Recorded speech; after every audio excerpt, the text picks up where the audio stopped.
Good morning, everybody, and welcome back to Brewing with Jim. And good morning. Here's Jim right here. We got Jim with us today. And Joseph. Yeah, my name's Joseph Jasper. I'll call myself the co-host and the question asker, but we've got Jim Brewington. This is a show where we get audience questions. What do you call me?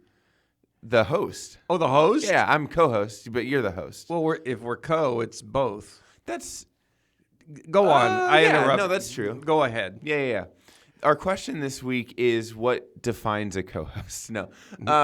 We are a show where we get audience questions about, it could be about anything, really. It's usually about life in some form or fashion. Could be about relationships or God or whatever. But what we try to do is provide wisdom or insight into those questions just to help out our audience. So, Jim, what do you say? We've got a question this week. What do you say we dive in? Let's dive in. All right. So our question for this week, is it wrong for Christians to be rich or successful? Interesting. Okay. The answer is no. Okay. Yeah. Yeah. What would be wrong about that? There's nothing in Scripture that says that we have to limit ourselves to a certain amount of money. Or I don't know what you mean by success. I don't know what the questioner means by success. Yeah. I would interpret that as like financially successful. Probably financially successful. It's wrong. The wrong part and the risky part of having a lot of money is attributing the source of that income to something other than our provider, who is God. And that would be a problem. That's one of the problems. Certainly. The source of the money in an earthly perspective could be inheritance. It could be hard work. Sure. It could be risk-taking. The lottery. I don't know. The lottery. A lot of things. Well, that is a source of income for some people. Yeah. It can be all sorts of visible, operationally understandable sources. Mm-hmm. But when the source is viewed as the provision or the provider, that's a problem. Because our provider, from a biblical perspective, from a Christian's perspective, is Christ himself. That's right. And anybody who doesn't recognize that is going to look for the source of the money and the traceable source of the money. And that's going to become the provider in their mind, and make this leap, that's idolatry. Yeah. That is worshiping something that is not worthy of being worshipped. Yeah. I think that in order to make a lot of money, I'm not speaking from experience here. I'm comfortable. As a pastor and as a private school teacher. Yes, pastor, that's right. Pastor and school teacher. Yeah. Well, there are some pastors who are wealthy. That is true. And as a result of donations, and some are wealthy as a result of donations unrequested. They have just come in. There are beggars in the ministry. Sure. But off point somewhat. If we look at our source of provision as, if that occupies the thinking in our mind primarily, then that's worship. Yeah. We're beginning to worship. Everybody worships something. Absolutely. Everybody. Yeah. I'm in Romans 1 and 2 here. But everybody worships something, and everybody is religious, if you will. And even people who deny being religious that's their religion, is the denial of religion. Sure, yeah. Okay. There's no such thing as a lack of belief or a lack of worship. No, because we're created to believe. The question is, what are you worshiping? Yeah. Exactly. Yeah. Now, is one of the risks of having a lot of money is not having many worldly needs. Yeah. Because if you need something, you just buy it. That's right. And if something breaks, you don't repair it, you just replace it. Sure. And you don't stand in the store aisle looking at the shampoos, wondering which one is the cheapest. And okay. That is a problem, because in a worldly sense, that person is comfortable. Yes. And when someone is comfortable and they think they have everything they need or can acquire anything they need, yes, it's really difficult for them to understand they need Christ. Absolutely. Absolutely. A person who's desperate for food Yes. or clothing or housing or any kind of desperation, I suppose, it's easier for them to listen and accept what is being presented to them as a source of all their needs. Exactly. Yeah. I will supply all your needs according to his riches and grace. God will supply them. The question, we tackled a question like this earlier on in the show. Let me see if I can find the number real quick. Well, we talked about success in the very first episode. Well, yeah, back with Grady. Yes. But I'm thinking of, okay, I just found it. Episode 43 was, how do you tell someone satisfied with their life that they need Christ? That's right. I remember that episode. You tell them, well, I don't want to answer that question now. Of course, we answered it when we did audience that episode. can go back and listen to 43. So, 43, okay. Let me ask you this. In your experience as a pastor, I'm confident that you would have never perhaps taken like metrics of this exact science, but just off the top of your head, your experience, do you feel like it was harder or easier to pastor in certain,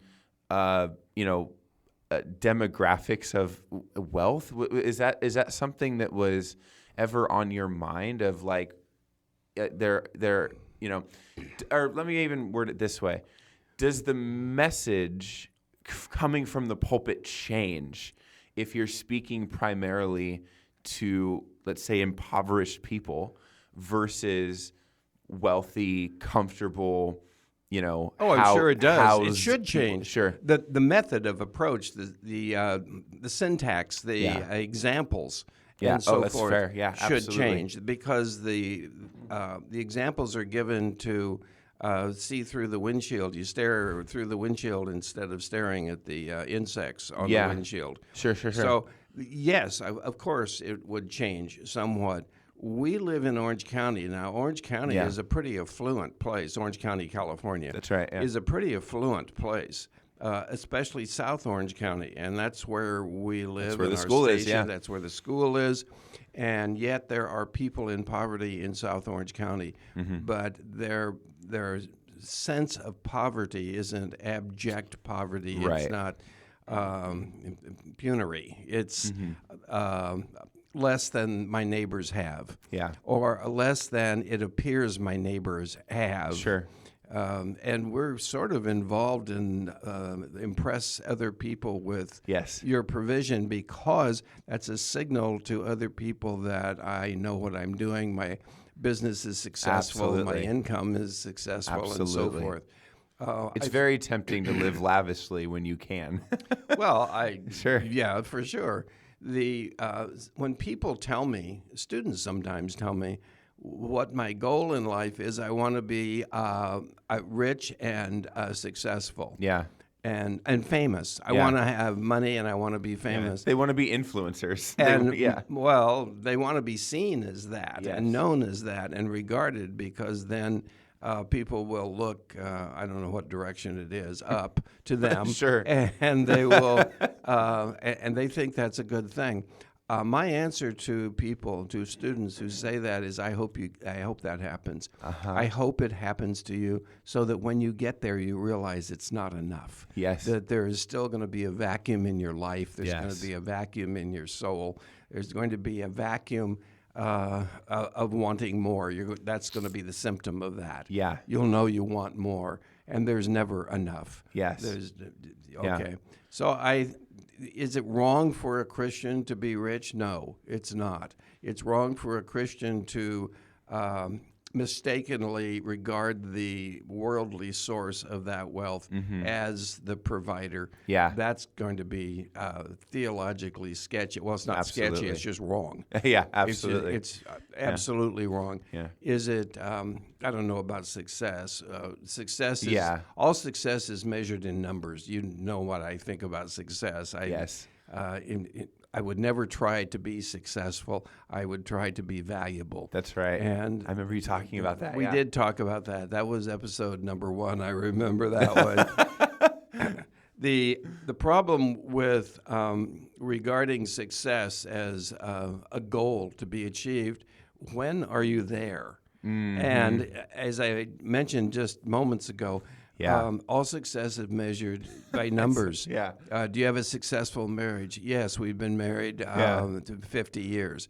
Do you have a successful business? And the answer is going to be, if you do, is going to be yes, and then you can show them your profit and loss statement. It's going to be so much money, or it's going to be, we're now in so many different states or so many different countries. That's right. We are... we have plenty of money. Yes, we are a success. If you go fishing, was your trip successful? Yes, we caught, and there's going to be a number right there. That's right. So all success, and I can't think of an exception, is going to be measured in numbers. So and that's going to be a problem, I think. Instead of how valuable am I to my team, to my school, to my company, to my friendships, how valuable am I? I appreciate that perspective, and it gets to where my brain would initially go in if I had started the answer to our question today. My brain jumps to the word stewardship as being like a core principle of what would be asked of a rich person, but really of any person. And the idea behind stewardship is like what it means to our audience to steward something along would be to care for it, to look out for it, and to protect it, or to allow a thing to flourish. And so what I would argue is that... Oh, that part's good. To allow a thing to flourish. I'm having too many thoughts at once. That's great. Ahead. No, please. Yeah. Well, it does not mean we have control. Good stewardship is not control. That is absolutely true. Thank you. The Bible says that humankind has stewardship over the animals. Yes. I have talked to people who said, well, I have stewardship over the birds. I can have them fly in another direction. No, you can't. That's not going to work. That's right. And you're lucky to get your dog trained. Yes. You're not going to have stewardship in the sense of control. Yeah, absolutely. No. Stewardship does not mean Can you control. remember those things you just said? Stewardship is what? That's important. Yeah, stewardship is protecting something. It's guiding it along. Yes. I said one other small thing, but allowing a thing to flourish, I think is fundamental to that definition. And how I view like a person's responsibility in the world as a Christian, like I feel like we are called to a stewardship of ourselves, our own bodies, our relationships. Certainly is. Our creation itself, the world, all of that. Other people, certainly. And with that being kind of a core principle in my mind of like, what does it mean to be Christian? Wealth for an individual person, whether perhaps they're wealthy, perhaps they're not. If they are wealthy, I feel like that the stewardship of that wealth and what that wealth ends up doing in the world, the change that is affected in the world because of that person's decisions, that is a stewardship decision. It is. That person needs to be aware of. There are some people who measure their spirituality by their wealth. Right. And God will provide for me as much money as I want, the prosperity gospel. Prosperity gospel, Which is heresy. Yes. But the prosperity gospel is if I do everything right and follow all the rules in Christianity and have enough faith and so forth, I will be wealthy. Yes. And there are preachers who preach that, and there are preachers who are wealthy who preach that. There are treacherous preachers that prey on people, PREY, prey on people.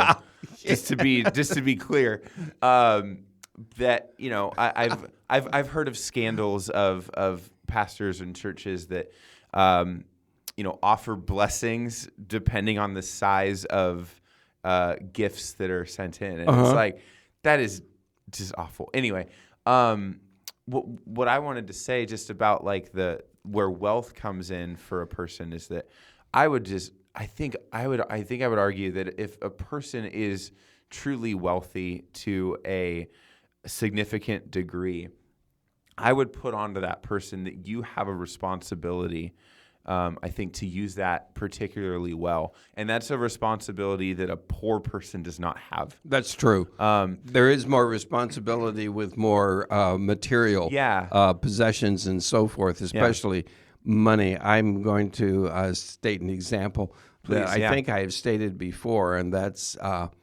my boss, my former boss, Rick Warren, Pastor Rick Warren, who founded Saddleback Church. He wrote a book called Purpose-Driven Life. That's right. And Purpose-Driven Life became the largest selling nonfiction book in the world's history next to the Bible. Yeah. And, of course, enormous amounts of royalty money came into him. I've heard him, he talked to us about that. And he said that it was monthly, millions would come in, and I don't need this. What do I do? His reaction to that was, he lives in the same house he lived in before he wrote the book. Yep. He drove the same car that he lived in. He went to the church where he had pastored for, I believe it was about 25, 30 years at that time, and talked to accounting and said, how much money has the church paid me since we started? And they told him, and he paid all that back, and he stopped his salary. Yeah. And so he was actually a volunteer pastor in the church. But and then a lot of that money was given away. Absolutely. And for good and for God. It was given. He did not acquire ostentatious wealth where he would just show it off. And and his lifestyle changes, and he becomes a different person. You know, his lifestyle didn't really change, and he, like the rest of us, have suffered loss. He did suffer loss. Right. He suffered the death of his son, and he grieved. The wealth doesn't stop the grieving. Yeah. And I can speak, I know a little bit about what it is to lose a son. Yeah. And that spiritually, I don't know how anybody could go through stuff like that without Christ. Yeah. But I do know how they go through it. They go through it with Christ. Yeah. They go through it with a replacement or a sublimation of Christ. Or they go through it with drinking, or they go through it with drugs, or they go through it with whatever it is they worship. They spend more time with that. So yeah. If there's any like wrapping up question, is there anything that you would add? I'm just curious to, I shared about like the stewardship piece, but to put that into a more specific package for you to think about, if you want to talk about this, is how would you specifically pastor to a person that, let's just say, is really wealthy, and they come to you in your church and they go like, what do I do with all this? Is it kind of that Rick Warren?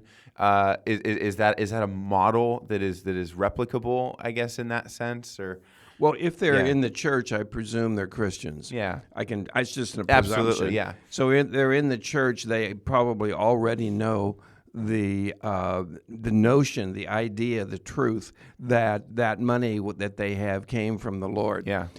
It is the Lord's money. It is the Lord's money. Yeah. So how would I pastor to them? I don't tell congregants or people to whom or with whom I pastor what to do. Yeah. But provide principles, provide biblical principles. The money is a resource. How much do you need? Right. Do you need a bigger house, and then do you need a bigger house than that? Mm-hmm. And so the answer is going to be their answer, but it's phrased in such a way that they're going to say, no, I don't really need all of this, and guide them a little bit. One of the problems with evangelism, that is preaching, teaching, or showing the gospel to somebody from somebody who has so much money, is their own sense of, what do I need all this for? Yeah. And is my Christianity just fire insurance so I don't go to hell? Yeah. Or is it a way of life where I love God and love each other, and I manifest that love by giving, but not just throwing money at. Right. And understanding relationships. I would. I think the gospel is most easily understood by people who are loved. Yeah. And a pastor's job is to love the people they pastor. Yeah. So you just said something about 10, 20 seconds ago that actually hit me as really profound. What was it? And I want to unzip it a little bit. Okay. Because what you said is it's not just about giving money, just here you go. Mm-hmm. I think a part of stewardship, if I can go back to the kind of my key word of the day, it's involvement. It is. And I don't want a rich person to hear this and think, oh, if I can just cut a check every month, even if it's a big check, I'm good. And as if that exempts them from involvement from loving and service and like other aspects of the Christian life. I would argue that just because a person might have a lot of money, that they can just bankroll a bunch of good things, that is kind of all they have to do. I would not argue that is all they have to do. I agree 100%. Of course, that's fascinating. Yes. The another risk is it's very difficult for a rich person to become. I don't like the way I just said that. It's not difficult, but it's more complex for a rich person to see a need they have for a relationship with Christ and therefore salvation. And all the other benefits of having a relationship and a friendship with King Jesus. That's very easier for a camel to go through the eye of a needle. Okay. And I don't know what other summary we could have here. That's fantastic. The summary is, no, it's not wrong to be rich. Yes, it is wrong to depend upon the source that you see of that as your provider. Yeah, I love that. That's a fantastic, I think, summary of this whole thing. Good. Let's jump to the second segment. This is the surprise Jim segment, where it's always kind of a fun, goofy question that Jim does not know ahead of time. So, Jim, here it is for you this week. Have you ever heard the phrase, if someone might say this, I hear this with young people a lot, that I peaked in life. It speaks to like the part of life where you were at your best. Or, people will joke about like, I peaked in high school, or, I peaked in college. My question for you, as goofy as this is when would you say you peaked in life? That does not have to be a metric of, success or anything like that. But it's more a way of saying, like, when in life did you just feel the happiest, the most carefree, the most joyful? Oh, that just changed what I was thinking of answering. Carefree. Yeah. I peak in life. When you first said the word peak, I thought squint and look through a keyhole. Oh, peak in life. Yeah. But no. Yeah, like that's not it. It's when did you reach the zenith or the of your. What would you say was or is the high time? I don't know. I keep thinking about my being in the Navy. Yeah. And being commissioned as an officer, and I thought, okay, now all you bullies in high school who weren't nice to me, look at me now. And then I became, I was stationed on a ship, and I became an officer. I was the officer, one of the officers on the ship. And I qualified to be officer of the deck underway, which means I stood on the bridge and I may have been the only officer up there, or even awake in the middle of the night. And I sometimes thought, this is really something. But I wasn't carefree. I was alert and careful, because that's absolutely it's a very different thing than being carefree. I don't know that I've ever been carefree. Sure. It's wired in me to care. That's definitely so the I case, don't know how to answer that part of the question. Sure. I don't know. I'm pretty much carefree here at this school. Yeah. In that I get to determine the curriculum and the direction of the program in which I teach, and I get to have relationships with the students that are beneficial to them and helpful. That's right. Yeah. I hope. Yeah, absolutely. So I don't know that this is not a stunning answer. It's not even a fun or whimsical answer. I don't know that. I've never thought about it before. When Certainly. did I peak? It's almost as though there is one peak in life, and that's the superlative. This is the highest I've ever come. Of course, it is a superlative. And I don't see it that way. Yeah. I fully agree. For even being the one that asked the question, I definitely agree with that. Yeah. The questions are. I don't know what the next word is. The questions are great. The questions are great. The questions are challenging most of the time because I want to answer in such a way that is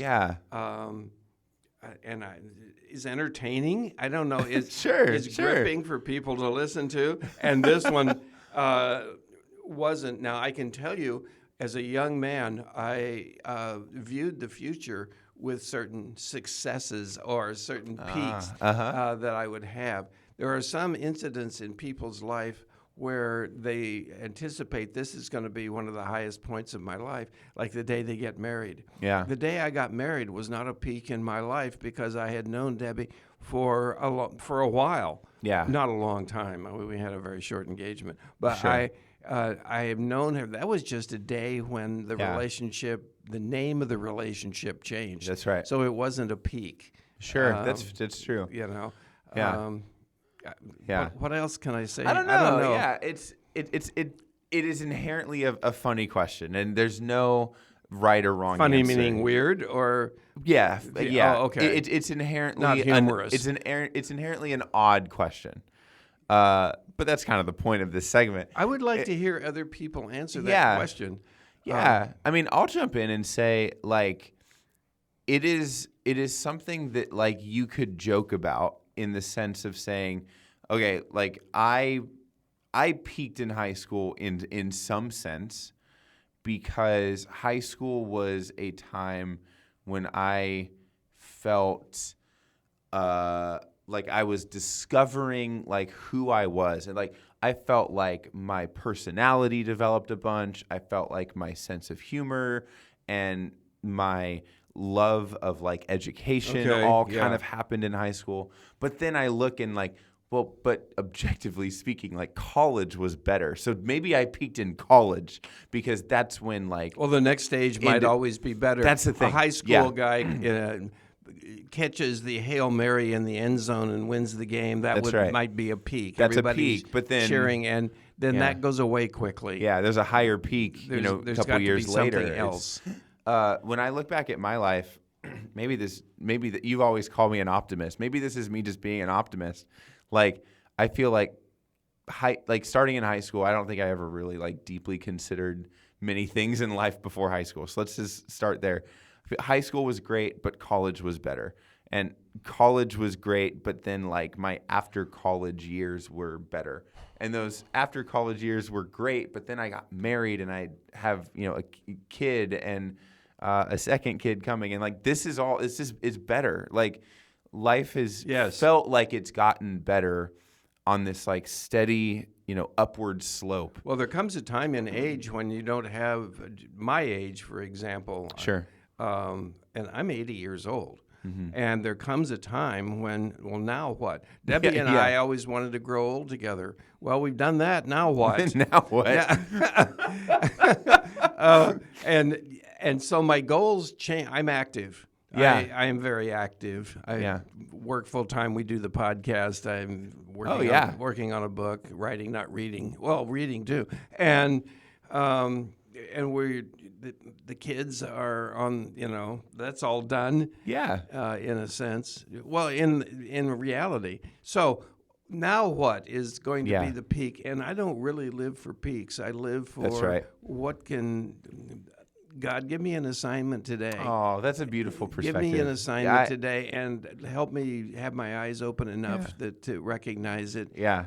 It happened yesterday. It happens many days. Yeah. But there was a student who came in who's going through a lot of horrible stuff, and he I sat down with him, and he didn't have to tell me all the details of the things he was going through, but he did. Yeah. And I was able to, I don't know, Christians would say minister to him. I was just with him. Yeah. And I listened. And I listened with facial expressions and eye contact. And he knew I was hearing what he was saying.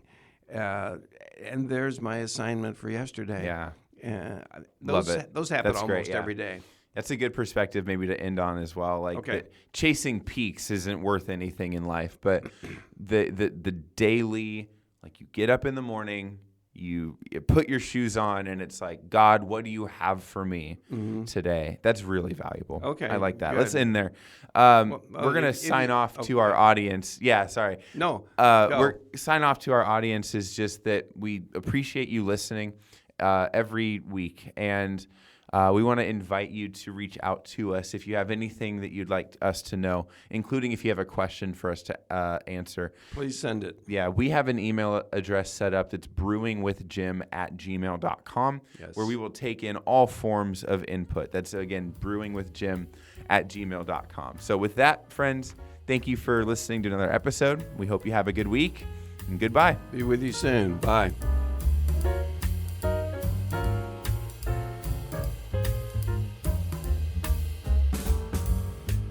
The topics that are covered and the answers that are offered during episodes of Brewing with Jim are designed to mine the wisdom attained from a life of pastoral ministry and care.